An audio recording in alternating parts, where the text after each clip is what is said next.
இறைவன் கிட்ட இருந்து சலாம் வந்துச்சு. அன்னை கதீஜா உங்களுக்கு ஏன் என்ன செஞ்சாங்க?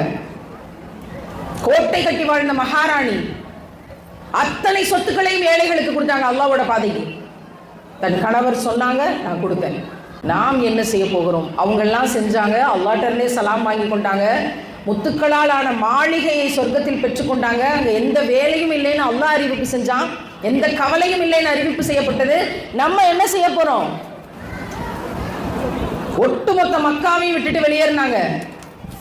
பிள்ளைகளை விட்டு, சொந்த பந்தங்களை விட்டு, சொத்துக்களை விட்டு, வாங்கி வச்சிருந்த அத்தனையும் விட்டுட்டு, எல்லா விதமான சேமிப்பையும் விட்டுட்டு,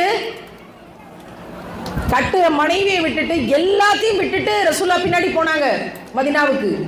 திருப்பி அந்த மக்காவை வெற்றி கொண்டு ரசூல்லா கையில் அல்லாஹ் தந்தானா இல்லையா? மறுபடியும் மக்காவை ஜெயிச்சாங்களா இல்லையா? அவ்வளவு சந்தோஷமா எல்லாரும் மக்காவுக்குள்ள போனாங்களா?